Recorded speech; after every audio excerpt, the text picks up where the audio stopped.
Vani from HR Institute of Studies. Today, we'll be continuing with chapter number 2 of Economics for Science 11 students. The name of the chapter is Fundamental Concepts, right? Okay students, तो अपने earlier session में मैंने आपको factors of production बहुत ही detailing में समझाया था और मैंने बहुत बोला था आपको प्रॉपर्ली कि अच्छे से टॉपिक करना है. टॉपिक बहुत इंपॉर्टेंट है. कौन से चार फैक्टर ऑफ प्रोडक्शन है? लैंड, लेबर, कैपिटल, इंटरप्रोडक्ट, राइट. ये चारों टॉपिक अंडरस्टैंडिंग के लिए भी बहुत इंपॉर्टेंट है, एकेडमिक्स के लिए भी बहुत इंपॉर्टेंट है. बहुत हाई चांसेस है एग्जाम में पूछने के लिए. अब अपना लास्ट दो टॉपिक के चैप्टर की कंप्लीट करेंगे. फर्स्ट इज ट्रेड साइकिल, इसको बोलते हैं. तो बोले इकोनॉमिक एक्टिविटी में भी बदलाव आता है. जैसे ह्यूमन बीइंग का स्टेज ऑफ इवोल्यूशन होता है. Child to adult, adult to something evolution होता है. उसी तरह इकोनॉमिक एक्टिविटी में भी चेंजेस आते हैं. Economic activity go through phases of dynamic changes like human life goes through changes. जैसे ह्यूमन बीइंग के लाइफ में बदलाव आते हैं, वैसे ही इकोनॉमिक एक्टिविटीज में भी क्या होता है? चेंजेस आते हैं, बदलाव आते हैं. तो स्टूडेंट्स, ये जो चेंजेस है वो चार प्रकार के होते हैं. ओके, तो इंपॉर्टेंट वन अपन कंसेप्ट पढ़ रहे ट्रेड साइकिल का, राइट. तो trade cycle basically you can call it changes in economic activity, changes in phases of economic activity. और ये ट्रेड साइकिल चेंजेस कितने होते हैं? चार प्रकार के होते हैं. सबसे पहले होते हैं इररेगुलर चेंजेस. इसको डिटेलिंग में पढ़ेंगे, लेकिन पहले एक बार खाली नाम बता दें. इररेगुलर चेंजेस आप नाम से ही लगा सकते हो. ऐसे चेंजेस जो रेगुलरली नहीं होते, कभी कभार होते हैं. जब भी हेडर पढ़ो तो उसी वक्त माइंड में उसका मतलब बिठा दो, फिर आप लर्न करोगे तो इजी होगा. समझ आया? सेकेंड जो चेंज है वो है सीजनल चेंजेस. सीजनल चेंजेस से नाम में क्या क्लिक हो रहा है कि एक पर्टिकुलर सीजन के लिए वो चेंज लास्ट होता होगा. जैसे सीजन बदलती है, चेंज हो जाता है, right. Third one is long run regular changes. Long run regular changes मतलब कि ऐसे चेंजेस होंगे जिसका इंपैक्ट ज्यादा समय तक रहेगा और रेगुलर रहेगा. Clear? And the fourth one is cyclic changes. Okay, अब इसको डिटेल में पढ़ते हैं. तो सबसे पहले ये स्टार्ट करने से पहले ट्रेड साइकिल, ये जो चेंजेस होते हैं ट्रेड साइकिल में इकोनॉमिक एक्टिविटी में, वो कितने टाइप के होते हैं स्टूडेंट्स? 4 टाइप के. तो ये पूछा जाएगा कौन कौन से होते हैं, ये 1 मार्क में पूछेंगे. Irregular changes, seasonal changes, long term regular changes and the last one is cyclic changes. ये चारों लर्न हो गए. अब हम सबसे पहले स्टार्ट करते हैं इरेगुलर चेंजेस कैसे होते हैं. तो ये चेंजेस एक्सीडेंटल चेंजेस होते हैं. एक्सीडेंट कैसे होता है? कभी कभार गलती से हो गया, एक्सीडेंट हो गया. सो ये चेंजेस एक्सीडेंटल चेंजेस होते हैं which occur in economic activity. Example, कोई भी इकोनॉमिक एक्टिविटी में एक्सीडेंटल चेंजेस कैसे होते हैं? जो जिसके होने हो जाएगा कब वो पता ही नहीं चलेगा. तो जैसे फ्लड आ गया, फेमाइन आ गया, अर्थक्वेक आ गया, ये सारे कैसे चेंजेस होते हैं? एक्सीडेंटल चेंजेस होते हैं. अभी कोरोना आ गया तो ये भी कैसा चेंज है? एक्सीडेंटल चेंज है. No one expected this to happen और इससे इकोनॉमिक एक्टिविटी बिजनेस में बहुत नीचे इंपैक्ट पड़े. तो ये भी क्या है? Irregular changes. ठीक है, जो रेगुलरली नहीं होते. सुनो, रेगुलरली फ्लड आता है, रेगुलरली अर्थक्वेक आ रहा है, रेगुलरली पहले भी कोरोना हुआ, ऐसा तो नहीं होता. तो ये इरेगुलर चेंजेस होता है. मेन वर्ड क्या है? एक्सीडेंटली होते हैं. एग्जांपल आपको दिया है फ्लड, फेमाइन एक्सेट्रा. ये जो एक्सीडेंटल चेंजेस होते हैं, इसका जो असर होता है बिजनेस पे, इकोनॉमिक एक्टिविटी पे, कभी लॉन्ग टर्म होता है और कभी कभी शॉर्ट टर्म भी हो सकता है. तो बेसिकली ये जो इरेगुलर चेंजेस के बारे में अपन पढ़ रहे हैं, उसका असर या तो लंबे समय तक भी लास्ट कर सकता है या तो कम टाइम तक भी लास्ट कर सकता है. क्लियर? सो इरेगुलर चेंजेस एक्सीडेंटल चेंजेस होते हैं. Example flood, famine. Third point, इसका असर के बारे में बात की, इंपैक्ट के बारे में बात की. तो जो इरेगुलर चेंजेस है तो उनका इंपैक्ट कैसा? It could be long term और it may be short term. Clear? Second जो पढ़ने वाला है वो सीजनल चेंजेस, राइट. तो इरेगुलर चेंजेस में और भी पॉइंट है, just a minute. These changes may generally occur and have the impact on some sector or some region of economy. Okay, next part is seasonal change. These changes regularly occur. What देखो, these changes regularly occur in economic activity with the changing season. मतलब seasonal changes regularly होते हैं with the changes in season. मतलब अगर कोई season बदल रहा है तो वो चेंज हर बार होगा. जैसे demand for certain good changes by season. अगर सपोज एक कोई कपड़ा बनाने वाली फैक्ट्री या कोई ऐसा जो कपड़े स्टिच करता है, ठीक है. अब अगर विंटर्स है तो ऑब्वियसली वुलन क्लोथ्स और गर्म कपड़ों की डिमांड होगी. लेकिन जैसे विंटर से समर आ गया तो कॉटन के कपड़े, लाइट वेट कपड़ों की डिमांड होगी, तो वुलन क्लोथ से जो कॉटन क्लोथ है लाइट वेट क्लोथ में शिफ्ट हो रहे हैं। ये भी चेंज है, लेकिन एक ऐसा चेंज है सीजनल चेंज जो आते ही वाला है, रेगुलर है, हर साल जैसे सीजन बदलता है ये चेंज आता ही है, ठीक है। तो ये कैसा चेंज था, रेगुलर चेंज था, हर बार होता है, कुछ नया नहीं है। आज अचानक से कोई बोला भाई गर्मी आ गई तो वुलन मत बनाओ, तो तुम्हारे बिजनेस में इम्पैक्ट तो नहीं है, कहीं तो प्रिपेयर्ड ही होंगे ना। ओके, सो सीजनल चेंजेस वो चेंजेस होते हैं जो पहली बार रेगुलर होते हैं और एक पर्टिकुलर सीजन के दौरान बदलते रहते हैं। एग्जाम्पल भी दिया है, जैसे क्या बोला है कि demand for certain good changes by season and accordingly आपका प्रोडक्शन एम्प्लॉयमेंट भी बदल जाता है। तो ये रेगुलर चेंजेस पड़ा और regular seasonal change. Then a long run regular change. Some changes occur in a given direction in the form of trend. कोई चेंजेस एक ट्रेंड होते हैं। ट्रेंड मतलब क्या, ऐसा होता जाता है।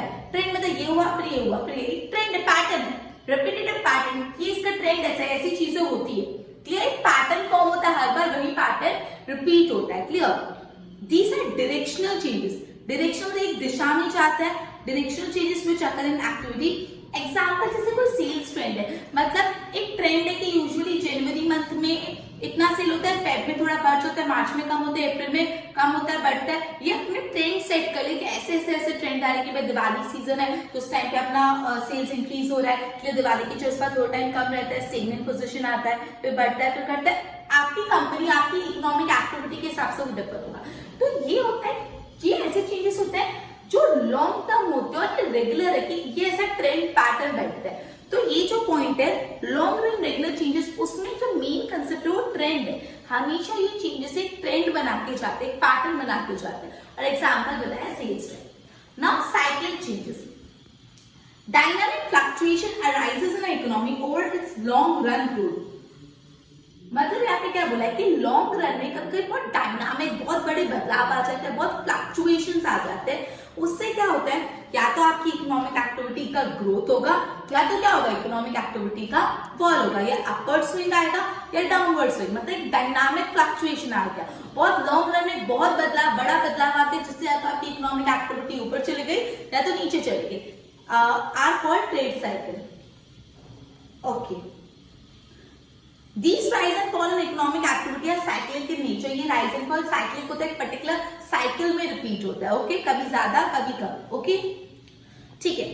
तो ये अपने लिए ट्रेड साइकिल का कंसेप्ट। ट्रेड साइकिल क्या होता है, जैसे ह्यूमन बीइंग के लाइफ में चेंजेस आते हैं, वैसे इकोनॉमिक एक्टिविटी के फेजेस में भी चेंजेस आते हैं। चेंजेस को 4 पार्ट में डिवाइड किया, irregular changes, regular. Irregular changes क्या होता है, अपन ने पढ़ा, जो रेगुलरली नहीं होते, एक्सीडेंटली हो जाते हैं, फ्लैट पे माइंड। रेगुलर सॉरी सेकंड वन है seasonal change. Seasonal changes regular changes होते हैं जो एक पर्टिकुलर सीजन में हर बार आते हैं। जैसे मैंने बताया कि सीजन बदली तो आपको अगर डिमांड ऑफ सर्टेन प्रोडक्ट बदल रहा है तो आपको सीजन के हिसाब से अपने प्रोडक्ट की डिमांड बदलनी, सॉरी अपने प्रोडक्ट का जो भी डिमांड बदल दी तो आपको प्रोडक्शन बदलना पड़ेगा। फिर है long term regular changes. Long term regular changes एक ट्रेंड फॉर्म करते हैं, लंबे समय में हमेशा क्या फॉर्म होता है, एक ट्रेंड फॉर्म होता है। साइक्लिक चेंजेस कैसे चेंज होते हैं, डायनामिक फ्लक्चुएशन आ जाता है, या तो इकोनॉमिक एक्टिविटी आप चले जाती है down. Okay, such changes occur in economic activity with the process of economic goes on। ठीक है, ये पूरा ट्रेड साइकिल का आंसर था। नेक्स्ट है डेफिनेशन ऑफ ट्रेड साइकिल। अभी तक तो अपन को ट्रेड साइकिल लिया और ट्रेड साइकिल का बेसिक इंट्रोडक्शन लेके चेंजेस कौन से है वो पता है। अब ट्रेड साइकिल की एक्चुअल डेफिनेशन पढ़ते हैं। According to Haberler, trade cycle is interval that embrace alternative period of prosperity and depression। मतलब क्या बोला है उन्होंने,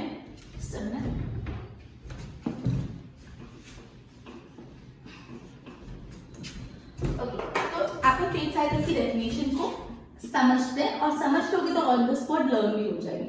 ट्रेड साइकिल की डेफिनेशन अकॉर्डिंग टू हर्बलर हमें लिखनी है, मैं डिफाइन लिखती हूँ कि टीसी ट्रेड साइकिल एक इंटरवल मतलब एक ड्यूरेशन, एक टाइम पीरियड, एक सपोज इंटरवल, एक ड्यूरेशन which embraces मतलब that includes, embrace मतलब includes, ठीक है, embrace का मतलब include लिखना, include नहीं embrace ही लिखना। alternative period मतलब एक के बाद एक, alternative, ठीक है, एक के बाद एक, अच्छा बुरा alternative period of prosperity and depression। मतलब ट्रेड साइकिल एक सपोज एक इंटरवल है, उस पर्टिकुलर इंटरवल में कभी अच्छा फेज प्रॉस्पेरिटी, कभी डिप्रेशन, कभी प्रॉस्पेरिटी, कभी डिप्रेशन, ये आता रहता है। ये पूरे फेज को बोलते हैं पर ट्रेड साइकिल। तो अगर आपको समझना है तो आपको क्या लिखना पड़ेगा, मतलब आपको अंडरस्टैंड करने के ट्रेड साइकिल एक पूरा इंटरवल है, एक पूरा टाइम पीरियड है विच एम्ब्रेस, जिसमें कुछ अच्छा पीरियड होता है, कुछ बुरा period. So trade cycle is an interval which embrace the alternative period of prosperity and depression. Clear? अच्छा टाइम और बुरा टाइम, इसको बोलते हैं ट्रेड साइकिल। डेफिनेशन फॉर्म में फिर हाफ ट्रे की डेफिनेशन है, trade cycle are continuous phase of good and bad changes occurring in the economic activity by one. Trade cycle क्या है? कंटिन्यूअस, कुछ गुड फेजेस, कुछ बैड चेंजेस। मतलब इन शॉर्ट, मतलब अभी ये समझ आए ट्रेड साइकिल एक ड्यूरेशन है जिसमें कुछ अच्छे चेंजेस होते हैं, कुछ बुरे चेंजेस। क्लियर? तो ये सारी बातों से हम कुछ कैरेक्टरिस्टिक डिराइव करेंगे, characteristics of TC, trade cycle, right? तो लो, they depict dynamic changes in the economy. Obviously मैं वही तो बता रही हूँ, ट्रेड साइकिल तो बदलाव आएगी ना, अच्छा और बुरा। तो सबसे पहले कैसे चेंजेस आने हैं? डायनामिक चेंजेस होते हैं। क्लियर? सबसे पहला कैरेक्टरिस्टिक। दूसरा, they depict the positive as well as negative changes. अब स्टूडेंट्स चेंजेस है तो मैं तो कब से वही बोल रही हूँ, अच्छा टाइम बुरा time. So they include positive as well as negative changes, right? Third one, they arise because of several factors. ये पॉजिटिव और नेगेटिव चेंजेस काफी वजह से होते हैं, काफी फैक्टर, कुछ इंटरनल फैक्टर होते हैं, कुछ एक्सटर्नल फैक्टर होते हैं, काफी फैक्टर से होते हैं। तो they arises out of certain factor. Last, trade cycle have various phases and each phase does not last for a uniform period. Trade cycle के अलग अलग फेजेस होते हैं और हर फेज एक यूनिफॉर्म टाइम पीरियड के लिए नहीं लास्ट करेगा। फेजेस ऑफ ट्रेड साइकिल क्या हो गया आगे पढ़ेंगे, बट मैं एक बार खाली बोल रही हूँ जिससे आप समझ पाओ। जैसे बूम है, बूम मतलब तेजी है, तो फिर उसके बाद मंदी आ रही है, रिसेशन आ रहा है, तो मतलब अलग अलग फेजेस है। और ऐसे नहीं कि अगर 2 महीने मंदी चली तो 2 महीने ही तेजी हो गई, यूनिफॉर्म टाइम पीरियड नहीं होता। जो ट्रेड साइकिल के फेज है, कभी बहुत ज्यादा अच्छा टाइम है, कभी बहुत बुरा टाइम आ गया, तो जो ड्यूरेशन होता है वो सेम नहीं होता, यूनिफॉर्म नहीं होता। ऐसा नहीं बोल सकते कि 2 महीने बूम हुआ, 2 महीने रिसेशन, 2 महीने डिप्रेशन। ऐसा हो सकता है बूम कांस्टेंट 4 महीने तक हुआ, फिर रिसेशन 1 महीना ही आया, फिर डिप्रेशन 2 महीना आ गया, कुछ भी हो सकता है। तो ट्रेड साइकिल में क्या होता है, अलग अलग फेजेस होते हैं। फेजेस अभी अपन बहुत डिटेल में पढ़ेंगे, so don't you worry about it. Phases होते हैं और ये यूनिफॉर्म पीरियड के लिए नहीं लास्ट करते। क्लियर? सो अभी अपन ने क्या किया, ट्रेड साइकिल की डेफिनेशन और ट्रेड साइकिल के कैरेक्टरिस्टिक्स। तो स्टूडेंट्स, ट्रेड साइकिल एक इंटरवल है that embraces alternative period of what, positive changes, sorry, of prosperity as well as depression. It is called trade cycle. एक definition लर्न कर दोगे तो भी नाप है। कैरेक्टरिस्टिक अपन ने ये पढ़ा कि ट्रेड साइकिल में इट्स अ डायनामिक चेंज। कैसे change? Dynamic change, positive as well as negative. और ये किसकी वजह से होते हैं? Certain factor. फिर एक फेज वाला इंपॉर्टेंट है कि इसमें अलग अलग फेजेस होते हैं and each phase does not last for a uniform period. Clear? Next topic है one of very important topic है फेजेस ऑफ ट्रेड साइकिल। ये बहुत अच्छे से समझना। तो phases of trade cycle, okay, तो सबसे पहला फेज है बूम। ओके, बूम मतलब क्या होता है? नॉर्मल लैंग्वेज में बोलते एकदम तेजी, मस्त धंधा चल रहा है, तेजी है, बहुत डिमांड है, अच्छा है सब, ठीक है। बूम, बूम मतलब क्या होता है? ये पीरियड है जब इकोनॉमिक एक्टिविटी एकदम मैक्सिमम लेवल पे अपने ग्रोथ के पहुंच जाती है। मतलब मैक्सिमम लेवल पे आपकी इकोनॉमिक एक्टिविटी पहुंच गई, ठीक है, इन अ गिवन टाइम पीरियड। मतलब बूम वैसा टाइम पीरियड होता है जहां पे इकोनॉमिक एक्टिविटी हाईएस्ट लेवल पे ग्रो हो जाती, उससे ऊपर जा ही नहीं सकता। मैक्सिमम लेवल पे आपकी इकोनॉमिक एक्टिविटी ग्रो हो जाती है, डिमांड्स पीक हो जाते हैं, पीक मतलब बढ़ जाते हैं, और डिमांड बढ़ेगी तो लोगों का इनकम और प्रॉफिट सब बढ़ा, सबको अच्छा। इसलिए इस पीरियड को हम लोग पीक पीरियड ही बोलते हैं। बूम या तो पीक, पीक मतलब हाईएस्ट लेवल पे पहुंच जाना। सो बूम मतलब तेजी होना, मतलब ऐसा टाइम पीरियड होना जब इकोनॉमिक एक्टिविटी एकदम मैक्सिमम ग्रोथ स्टेज पे पहुंच गई है, मैक्सिमम ग्रोथ स्टेज पे पहुंच गई। इस time demand of the products भी बहुत ज्यादा होते हैं, डिमांड ज्यादा होते हैं तो लोग ज्यादा पैसा कमाएंगे, इनकम बढ़ेगा, प्रॉफिट बढ़ेगा, और ये पीरियड को हम लोग क्या बोलते हैं, ये पीरियड को हम लोग पीक पीरियड भी बोलते हैं।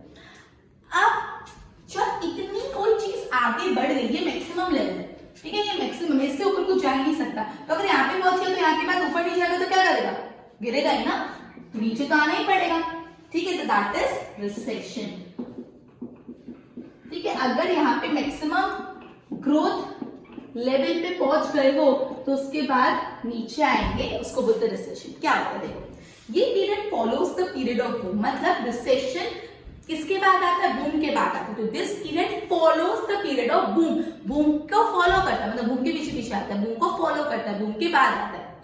When economic activity peak in a given period and investment and employment have reached the highest possible level, मतलब एक टाइम पीरियड में जब इकोनॉमिक एक्टिविटी बहुत हाईएस्ट पीक हो गई है, लोगों का इन्वेस्टमेंट बढ़ गया, लोगों का एम्प्लॉयमेंट बढ़ गया, अब क्या होगा, स्लो डाउन होने लगेगा, अब धीरे धीरे स्लो डाउन आ जाएगा, डिमांड कम होने लग जाएगी, स्लो हो जाएगी, इन्वेस्टमेंट कम होगा, एम्प्लॉयमेंट भी कम हो जाएगा। मतलब बोला है कि सबसे पहला पॉइंट कि रिसेशन कब आता है, फॉलोज द बूम पीरियड, मतलब वो बूम पीरियड के बाद आता है। फिर बोला है अगर एक गिवन टाइम पीरियड में बहुत सारे डिमांड बढ़ गई, एम्प्लॉयमेंट बढ़ गया, इकोनॉमिक एक्टिविटी बढ़ गई, प्रॉफिट्स बढ़ गए, उसके बाद हमेशा क्या होगा, स्लो डाउन बढ़ेगा, एक ठहराव आएगा, स्लो हो जाएगा, यानी कम हो जाएगा, और इस टाइम पे प्रोडक्ट की डिमांड भी कम हो जाती है, लोगों का इन्वेस्टमेंट, एम्प्लॉयमेंट सब कम हो जाता है, इसको बोलते हैं रिसेशन। हाँ, अब आता है डिप्रेशन। अब क्या होता है डिप्रेशन, डिप्रेशन मतलब एकदम बुरी हालत, डिप्रेशन मतलब नीचे जा जाके एकदम नीचे चलेगा, मतलब यहाँ तक मैक्सिमम पहुंचा, ये मिनिमम लेवल है, मिनिमम लेवल, यहाँ पे पहुंचने के बाद धीरे धीरे नीचे आते आते आते आते यहाँ पे पहुंच गए, यहाँ पे पहुंच गए, पूरा फेज कौन सा होता है, डिप्रेशन, एकदम मिनिमम तक पहुंच गए, minimum level of economic activity, मतलब एकदम मिनिमम, एकदम बुरी हालत, ठीक है। Slow down in the recession, ये जो रिसेशन के फेज में स्लो डाउन हो रहा था, कंटिन्यू, अगर ये चीज कंटिन्यू होती तो उससे क्या हो जाता है डिप्रेशन, मतलब अगर ये स्लो डाउन होते होते थोड़ा बढ़ जाता ना तो डिप्रेशन नहीं आता, लेकिन ये स्लो डाउन अगर कंटिन्यू होता है, ये जो रिसेशन में स्लो डाउन हो रहा है अगर वो कंटिन्यू होता है तो उस टाइम पे आ जाता है डिप्रेशन, और सारी एक्टिविटी कहाँ पे हो जाती है, एकदम मिनिमम लेवल से तो नीचे भी नहीं जा सकते, minimum level. The confidence of buyers, producers and investors in the economic activity is lowest. उस टाइम पे प्रोड्यूसर हो कि बायर हो कि सप्लायर्स हो, इन्वेस्टर, सबका कॉन्फिडेंस एकदम कम हो जाता है कि अब तो कुछ नहीं है, ठीक है। इन फेज ऑफ रिसेशन, रिसेशन मतलब ये सेकंड फेज की बात करिए, consumers start expecting a further fall in price and reduces their demand in expectation of further price fall। समझो क्या बोल रहा है, रिसेशन चल रहा है, रिसेशन चल रहा है तो कस्टमर क्या सोचता है, अभी भाव कम हो रहा है ना, तभी और कम होगा, बाद में लेंगे। रिसेशन है, कस्टमर एक्सपेक्ट करते हैं कि the price of the product will fall further, इसलिए वो अपनी डिमांड को और कम कर देते हैं, ठीक है, और इस तरह से डिमांड और कम हो जाती है तो प्रोडक्शन कम हो जाएगा, प्रोडक्शन कम हो जाएगा तो लोगों को जॉब नहीं मिलेगी, एम्प्लॉयमेंट कम हो जाता है, और इससे और डिमांड कम हो जाती है और डिप्रेशन आ जाता है, ठीक है। दस डिप्रेशन इज कॉज, मतलब यहाँ पे क्या बोला है, डिप्रेशन क्या होता है, डिप्रेशन में बोला है जब रिसेशन में स्लो डाउन हो रहा है वो अगर कंटिन्यू होता जाता है तो डिप्रेशन आता है। डिप्रेशन के टाइम पे इकोनॉमिक एक्टिविटी का लेवल एकदम मिनिमम हो गया, उससे नीचे नहीं जा सकते, एकदम मिनिमम लेवल तक पहुंच गए, प्रोड्यूसर, कंज्यूमर, इन्वेस्टर सबका कॉन्फिडेंस कम हो जाता है कि अब बहुत बिजनेस प्रॉपर नहीं हो रहा। इस टाइम पे एक्चुअली क्यों ये रिसेशन एक्चुअली होता है, अगर यहाँ पे डिमांड कम हो रही तो भी, डिमांड कम होगी तो ऑब्वियसली प्राइस कम हो जाती है, ठीक है, तो अगर स्टिल लोग बाय करेंगे तो ये ऊपर जा सकता है, लेकिन लोग क्या सोचते हैं, कस्टमर का अप्रोच क्या होता है कि कोई प्रोडक्ट की प्राइस मतलब ओवरऑल भाव गिर रहा है तो हम थोड़ा और वेट कर लेते हैं कि फर्दर प्राइस गिरेगी, फर्दर प्राइस गिरने की उम्मीद पे वो लोग खरीदते नहीं है, प्रोडक्शन नहीं होता, एम्प्लॉयमेंट नहीं होता, इससे और डिमांड कम हो जाता है, रिसेशन पहुंच जाता है डिप्रेशन में। अब स्टूडेंट्स नेक्स्ट है रिकवरी, चलो मुझे बताओ इसके नीचे जा सकते हैं नहीं, अब रिकवर तो करना ही पड़ेगा, तो ये हो गई रिकवरी, इसके अंदर ही घूमेंगे मिनिमम लेवल, अब रिकवरी भी तो होगी, तब आ जाता है recovery phase. When depression lasts for some time, suppress demand start emerging. अब बहुत समय तक डिप्रेशन हो गया, अब लोग कब तक नहीं डिमांड करेंगे, अब तो डिमांड बढ़ेगी, कब तक नहीं करेंगे, जो दबी की डिमांड है, सप्रेस डिमांड है, वो उठना चालू होगी, तो the suppress demand start emerging. Government भी आपको टेंशन आ जाए तो गवर्नमेंट भी इन्वेस्टमेंट्स एम्प्लॉयमेंट बढ़ाने की कोशिश करेगी, कुछ टेक्नोलॉजिकल चेंजेस आएगी और इससे रिकवरी होती है डिमांड की, एम्प्लॉयमेंट की और इन्वेस्टमेंट की। क्यों? तो यहाँ पे यही बोला है कि जब डिप्रेशन बहुत लंबे समय तक चलता है और प्रोडक्ट्स की डिमांड कम हो जाती है, तो ये जो दबी हुई डिमांड है, जो सप्रेस डिमांड है, इमर्ज होती है, बढ़ना चालू होती है। गवर्नमेंट भी इनिशिएटिव लेते हैं कि गवर्नमेंट भी ट्राई करती है अलग अलग मेथड से, जिससे डिमांड और एम्प्लॉयमेंट सब वापस इंक्रीज हो जाएगा। ठीक है, तो ये कहते हैं 4 फेजेस ऑफ ट्रेड साइकिल जो बहुत ही इंपॉर्टेंट है, boom, recession, depression and recovery. This was boom, ये बूम था, ये मैंने आपके टेक्स्ट बुक में डायग्राम नहीं, मैंने एक अंडरस्टैंडिंग के लिए खाली बनाया। ये नीचे रिसेशन, रिसेशन के बाद ये पूरा पीरियड और नीचे आता है डिप्रेशन, डिप्रेशन से फिर उठाव होगा वापस, ये रिकवरी। क्लियर? ये मैंने अपने समझ के लिए बनाया। ओके, सो अपने आज कौन कौन से टॉपिक करें, ट्रेड साइकिल क्या होता है, ट्रेड साइकिल में जो चेंजेस होते हैं वो कौन कौन से होते हैं, उसके बाद हमने ट्रेड साइकिल की डेफिनेशन पढ़ी, कैरेक्टरिस्टिक पढ़ा, फेजेस ऑफ ट्रेड साइकिल पढ़ा, जो बहुत इंपॉर्टेंट है। With this we'll be ending of a session, and along with this also the chapter has been completed. In our next session we'll be starting with the next chapter. Till then, goodbye.